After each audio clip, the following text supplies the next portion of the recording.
복된 소식 아름다운 소리 AM 1590kHz 시카고 기독교 방송입니다. 애청자 여러분 안녕하십니까? KCBS 초대석 진행의 서덕원 목사입니다.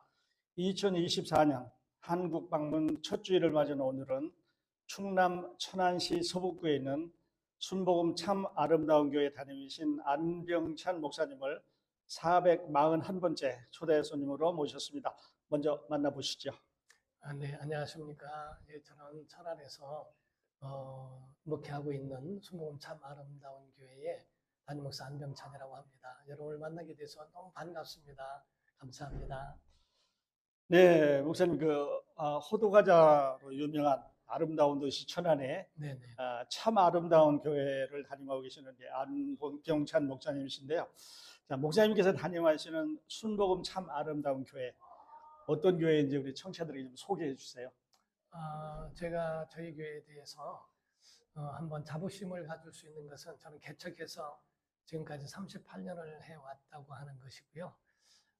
뭐 하나님의 은혜입니다. 어떤 홍콩에 있는 611 교회 어떤 목사님은 하나님의 은총이라고도 하는데 또 저에게 주신 또 특별한 은혜가 아닌가라는 생각을 할 때가 있습니다. 우리 교회는 젊은 사람들이 좀 같이 모여서 있고요. 그리고 서로가 정말 형제 같은 마음으로 조직이 아닌 가족이라는 개념 안에서 되게 신앙생활을 하면서 행복한 신앙생활을 하기 때문에 정말 뜨거운 교회, 영감 있는 예배와 열정적인 전도와 그리고 또한 비전이 있는 그런 교회라고 저는 자부하고 있습니다. 네, 이제 잠시 후에 제가 목사님 비전도 한번 여쭈겠는데요. 그 목사님 메시지와 성도들의 표정을 통해서 오늘 아침에 그런 거를 저희가 느낄 수가 있었습니다.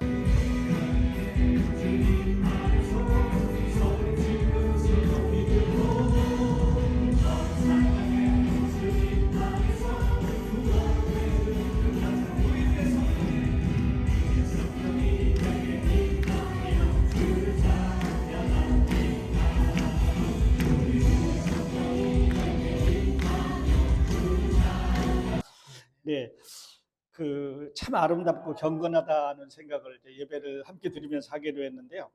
목사님 모두 어렵다고 하는 팬데믹을 지나시면서 네. 특히 우리 참 아름다운 교회가 성장해가는 교회로 알려져 있는데 목사님 어떻게 해서 이 어려운 시기를 이렇게 잘 지내셨는지 팬데믹 기간 네. 좀 소개해 주시겠어요? 저는 사실 팬데믹이 이렇게 오면서 저기에 있어서 돌파할 수 있는 것은 무엇일까라는 고민을 많이 했고요. 그렇게 하면서 제일 첫 번째 했던 것이 이런 영상으로 하는 예배였습니다. 그래서 영상으로 하는 예배 가운데 매주 매일 이렇게 묵상이라고 그래서 매일 성도들을 이 영상으로 만났습니다.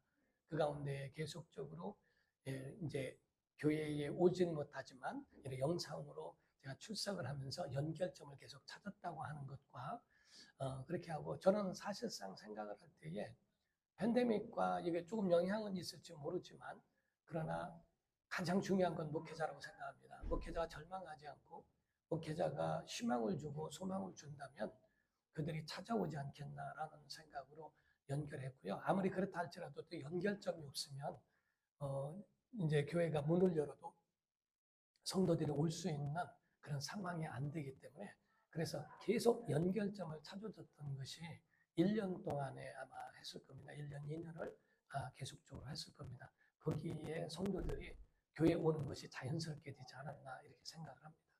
네, 영상을 통해서 이제 영혼들을 만나셨어요. 네. 자연스럽게 만나시고 교회에 인도가 됐는데요. 네. 지금 영상이 아주 잘 돼 있거든요, 교회. 네. 이 전에부터 그렇게 좋은 영상 시선 갖고 계셨나요? 아니면 팬데믹 지나시면서 업그레이드 하신 건가요? 교회 안에 있는 거는 옛날부터 있었던 거고요. 네. 그렇게 물론 LED로 바꾼 거는 한 5년에서 몇 년 전이 될 수 있지만은 제가 영상으로 만났던 것은 제 개인적으로 핸드폰으로 놓고 그리고 컴퓨터로 놓고서 거기서 배경을 크로마키로 해서 네. 그래서 성도들과의 그런 관계를 유튜브로 찍어서 했던 거였습니다. 네.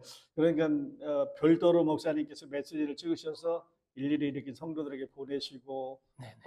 또 그런 관계를 통해서 더 가까워지셨네요. 네, 30분 정도를 매일 저녁 9시에 다 호출을 시켰습니다. 네, 그래가지고 거기에 유튜브에 출석을 다 체크해서 누구 샬롬 해서 전체적으로 그 말이 안 나오니 컴퓨터로 왜 안 나오냐 연락까지 다 제가 심방을 해서 예, 그분들이 함께 참여하도록 독려를 했던 것이 네. 굉장히 저기는 좀 인상적이지 않았나 이렇게 생각이 듭니다. 네.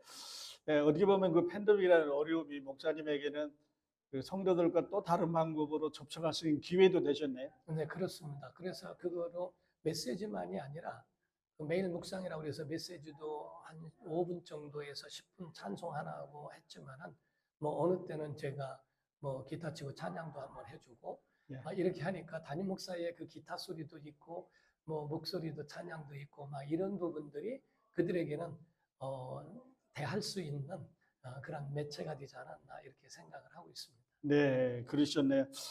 그래서 팬데믹을 지나시면서 자연스레 교회는 성장하고 네, 네, 또 그들의 믿음도 성장하고 이래서 주님을 더 사랑하게 되는 그런 계획이 됐네요. 그렇게 교회를 오고 싶어 했는데 오질 못하니까 예, 그들이 막 사모하는 마음을 가지고 있다가 문을 열면서 그들이 팍 들어올 수 있는 그러한 연결점을 만들었기 때문에 네, 그분들은 뭐 팬데믹 때문에 교회와 멀어졌다 이런 그런 마음을 갖지 못하도록 네. 만들어 놓은 것도 있습니다. 아, 그렇군요.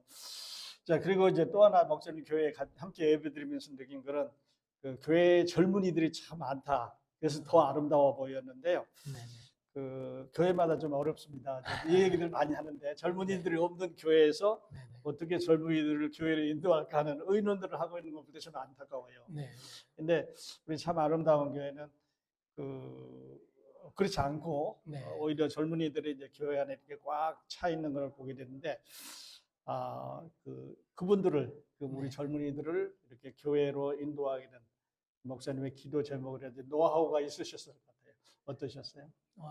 계속적인 우리 천사기도회라고 하는 게 있고요. 전사 기도회. 예, 천사기도회는 교회에 와서 기도하는 것만 기도로 그 인정을 해서 예. 1시간에 그 테이프를 이렇게 하나 스티커를 붙이게 해서 1004개를 모아서 1004시간을 채우자는 게 천사기도회입니다. 그래서 월마다 한 달에 1004시간을 교회에서 기도한 것 1004시간을 채우자. 이게 천사기도회고요. 1210 기도회가 있는데 1210 기도회는 매일 12시에서 12시 10분까지 기도하자 하는 운동이기도 하고요. 그런 것들을 계속적으로 하는데 청년들이나 이런 사람들에 대해서는 사실상 돈이 많이 들어갑니다. 네. 돈 먹는 하마들이라서 그래서 그 청년들에게는 모을 수 있는 모아서 함께 할 수 있는 행사와 이런 것들을 많이 만들어주고 또 기쁘게 그들에게 또 피자도 사주면서 모일 수 있는 그런 체육대회도 하고 이런 부분들을 놓고 또 가르치고 이렇게 하면서 그 아이들을 성장시키는데 굉장히 많은 그런 것에 좀 기여가 되지 않았나라는 생각이 있고요. 예. 또 우리 교회에서 지금 10년 넘게 한 15년 넘게 하고 있는 성경 공부 중에 생명으로 인도받는 삶이라는 게 있습니다. 그게 10주 동안에 이루어지는데 그거는 전교인이 다 해야 됩니다. 그거를 하지 않으면 우리 교인이 될 수가 없기 때문에 그래서 전교인들이 다 할 수 있는 그곳에 청년들까지도 제가 다 가르치는데 그 아이들이 거기서 깨지는 일들이 굉장히 많고 네. 교회에 대한 오해와 교회에 대한 그런 인식을 달리하는 경우들이 많기 때문에 그리고 그들에게 또 친근감 있게 다가가는 그런 것들이 또 청년들에게도 또 젊은 사람들에게도 같이 인식이 같지 않나 이런 생각을 하고 있습니다. 네. 이게 보면은 그 예배드리는 모습에서 세대 차이를 느낀다든지 네네. 아니면 어느 하는 쪽으로 이렇게 기울어져 있는 그런 모습이 아니고 잘 밸런스를 유지하고 있었던 걸로 보였는데요. 네. 어떠셨어요? 낮 예배는 전통 예배적인 것으로 예배를 합니다. 네. 그리고 오후 예배는 젊은이 예배가 이루어집니다. 네. 좀 다릅니다. 현대식으로 해서. 그래서 전통 예배는 어른들을 배려하는 예배가 되고요. 오후 예배는 청년들을 배려하는 예배가 됩니다. 그래서 같이 율동도 하고 같이 움직이면서 할 수 있는 그런 예배니까 자기만의 어떤 시간과 예배라고 하는 것에 굉장히 그들에게 아주 행복함을 가져다 주는 예. 그런 시간을 갖게 돼서 그래서 우리가 이제 보여질 때는 조금 그냥 그렇게 다 어우러진 것 같지만 오전 예배는 대예배는 전통 예배, 오후 예배는 현대식 예배 네. 이런 부분이 같이. 아, 그러시군요. 그러니까 아침 이제 11시 예배가 전통 예배였는데도 네네. 그 청년들의 모습이 두드러지고 네네. 또 많은 활동을 하고 있는 걸 느꼈거든요. 네. 그런데도 어른들은 그걸 잘 받아들이고 또 젊은이들을 이렇게 배려해주는 네. 그런 모습이었어요. 맞습니다. 네, 그래서 이제 일부 예배 때는 어, 그 2부 예배 때에 함께하는 아동 아이들 학생부 예배 뭐 이런 그 사역자들이 일부 예배를 좀 많이 하고요. 예, 그때는 청년들도 좀 있기도 하고 그리고 이제 2부 때는 언제나 이제 예배로 이렇게 이루어지는데 그 사역자들뿐만 아니라 이렇게 사역할 수 있는 그런 예. 사람들이 많이 이렇게 배출되는 것 같습니다. 네. 계속해서 이렇게 청년들을 위한 교회로 네. 크게 성장할 수 있었으면 좋겠습니다. 감사합니다. 하나님이 그렇게 축복하시기를 바라겠습니다. 감사합니다. 네. 자, 그리고 목사님 이제 지난 4월에 오셨을 때 네, 시카고에 오셨을 때 그 실천 신학자로서 네. 그 목회 파라다임의 변화에 대해서 네. 조금 저희가 이야기를 나눴잖아요. 네. 그 실제로 목사님 이제 사역을 하시면서 그 실천 신학의 변화를 이제 실천하시고 또 체감하시게 되는데 네. 그 중에 변화의 중심은 네. 어떤 건가요? 식당에는 맛이라고 생각합니다. 음식에 맛이 있어야 식당에 오지 않겠나라고 예, 하는 것이고요.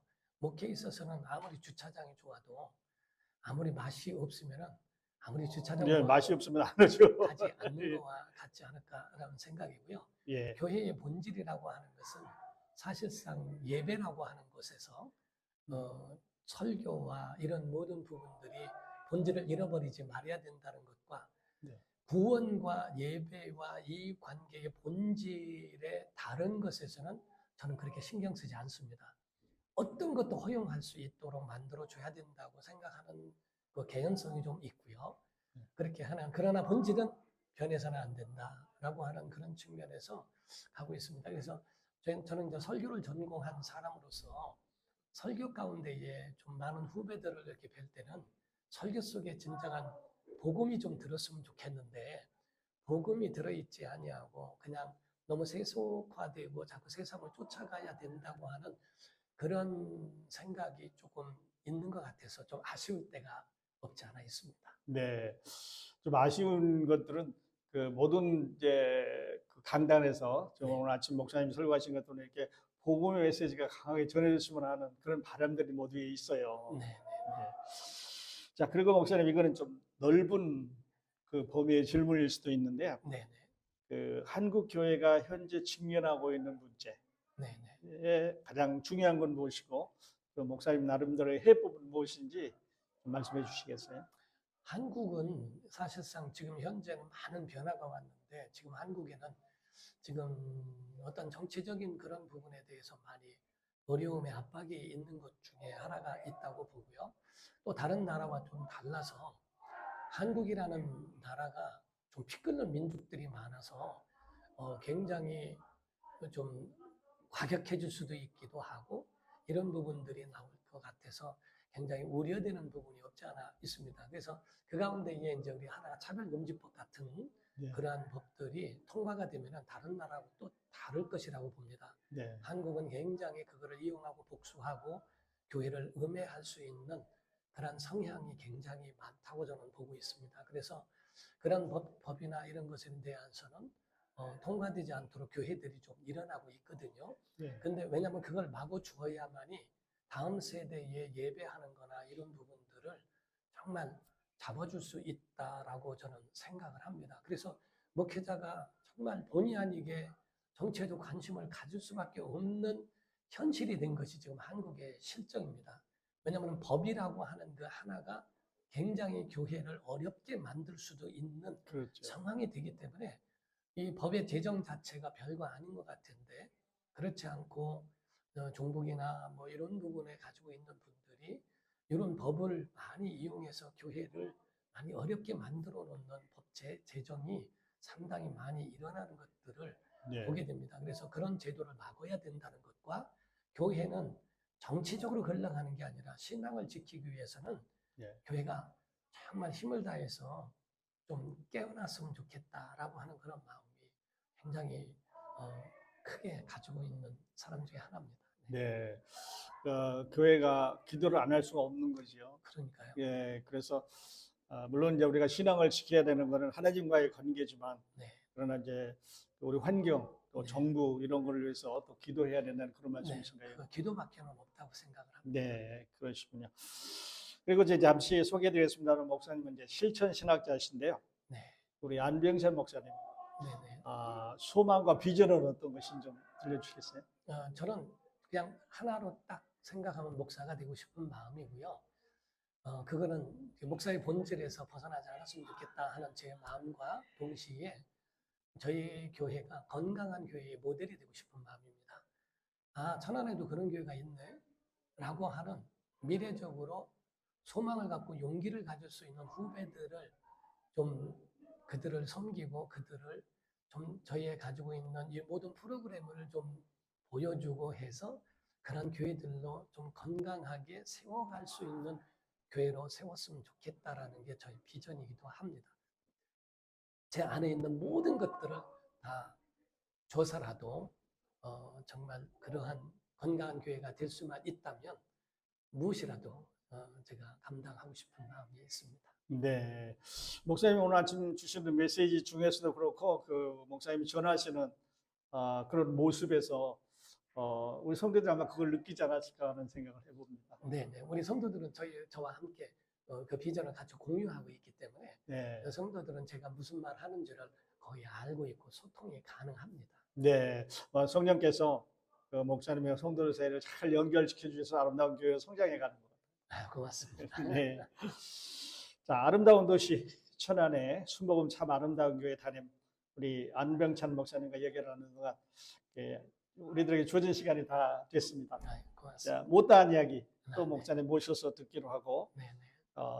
끝으로 우리 시카고 기독교 방송 청취자들에게 목사님께서 전해주고 싶은 한국에서의 메시지 전해주시고 오늘 인터뷰 줄이겠습니다. 네, 한국을 위해서 많이 기도해 주십시오. 그리고 시카고에도 이렇게 복음 방송이 있다는 것은 큰 축복이라고 생각합니다. 왜냐하면 듣지 못하는 사람들에게 복음을 듣게 하고 또 갈증과 이런 갈급해하는 그 영혼들이 정말 시원하게 그 영혼을 채울 수 있는 이런 복음 방송이 있다는 것은 하나님이 큰 주신 은혜요 복이라고 생각합니다. 많이 청취해 주시고 많이 사랑해 주시고 많이 후원해 주시면 감사하겠습니다. 네, 감사합니다. K10의 조서석 오늘 이 시간에는 충남 천안의 순복음 참 아름다운 교회 안병찬 목사님 모시고 대화를 나눴습니다. 목사님 함께 예배드리고 또 축복을 나누게 해주셔서 감사드립니다. 시카고에서 다시 뵙게 되기를 바랍니다. 감사합니다. 네, 고맙습니다. 시청해준 애청자 여러분 감사합니다. K10의 초대석은 교계는 물론 동부사회의 열린 공간입니다. 저는 다음 시간에 여러분이 궁금해하시는 또 다른 화제의 주인공 모시고 여러분 찾아뵙겠습니다. 안녕히 계십시오. 감사합니다.